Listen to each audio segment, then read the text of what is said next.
Esther 9. On the 13th day of the 12th month, the month of Adar, the edict commanded by the king was to be carried out. On this day, the enemies of the Jews had hoped to overpower them, but now the tables were turned, and the Jews got the upper hand over those who hated them. The Jews assembled in their cities in all the province of King Xerxes to attack those seeking their destruction. No one could stand against them, because the people of all the other nationalities were afraid of them. And all the nobles of the provinces, the satraps, the governors, and the king's administrators helped the Jews, because fear of Mordecai had seized them. Mordecai was prominent in the palace. His reputation spread throughout the province, and he became more and more powerful. The Jews struck down all their enemies with the sword, killing and destroying them, and they did what they pleased to those who hated them. In the citadel of Susa, the Jews killed and destroyed 500 men. They also killed Parsadaneth, Dalphon, Aspatha,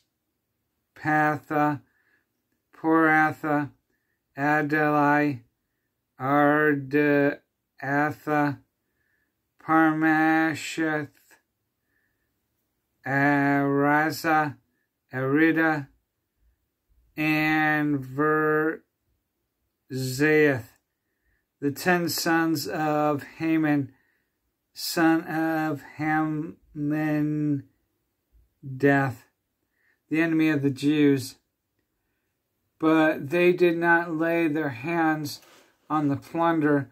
The number of those slain in the citadel of Susa was reported to the king that same day.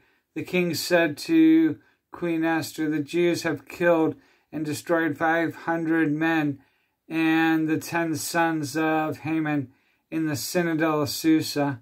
What have they done in the rest of the king's provinces? Now what is your petition? It will be given you. What is your request? It will also be granted." "If it pleases the king," Esther answered, "give the Jews in Susa permission to carry out this day's edict tomorrow also, and let Haman's 10 sons be hanged on gallows." So the king commanded that this be done. An edict was issued in Susa, and they hanged the 10 sons of Haman. The Jews in Susa came together on the 14th day of the month of Adar, and they put to death in Susa 300 men. But they did not lay their hands on the plunder. Meanwhile, the remainder of the Jews who were in the king's provinces also assembled to protect themselves and get relief from their enemies. They killed 75,000 of them, but did not lay hands on the plunder. This happened on the 13th day of the month of Adar, and on the 14th they rested and made it a day of feasting and joy. The Jews in Susa, however, had assembled on the 13th and the 14th, and then on the 15th day rested and made it a day of feasting and joy. That is why rural Jews, those living in villages, observe the 14th day of the month of Adar as a day of joy and feasting. a day of giving presents to each other. Mordecai recorded these events, and he sent letters to all the Jews throughout the province of King Xerxes, near and far, to have them celebrate annually the 14th and the 15th day of the month of Adar, as the time when the Jews got relief from their enemies, and as the month when their sorrow was turned into joy and their mourning into a day of celebration. He wrote them to observe the days as days of feasting and joy and giving presents of food to one another and gifts to the poor. So the Jews agreed to continue the celebration they had begun, doing what Mordecai had written to them.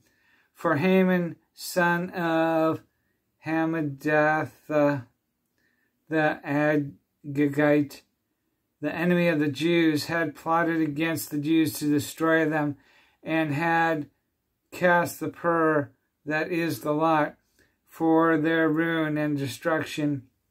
But when the plot came to the king's attention, he issued orders that the evil scheme Haman had devised against the Jews should come back on his own head, and that he and his sons should be hanged on the gallows. Therefore, these days were called Purim, from the word pur, because of everything written in this letter, and because of what they had been, and because of what they had seen, and what had happened to them.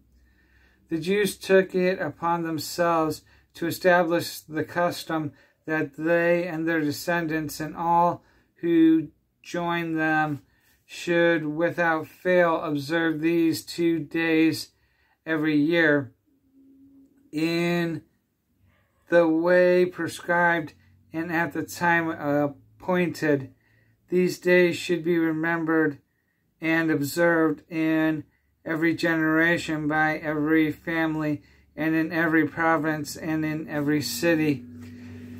And these days of Purim should never cease to be celebrated by the Jews, nor should the memory of them die out from their descendants.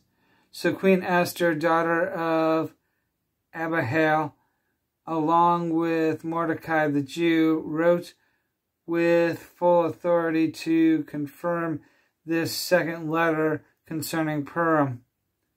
And Mordecai sent letters to all the Jews in the 127 provinces of the kingdom of Xerxes, words of goodwill and assurance to establish these days of Purim at their designated time, as Mordecai the Jew and Queen Esther had decreed for them, and as they had established for themselves and their descendants in regard to their times of fasting and lamentation. Esther's decree confirmed these regulations about Purim, and it was written down in the records.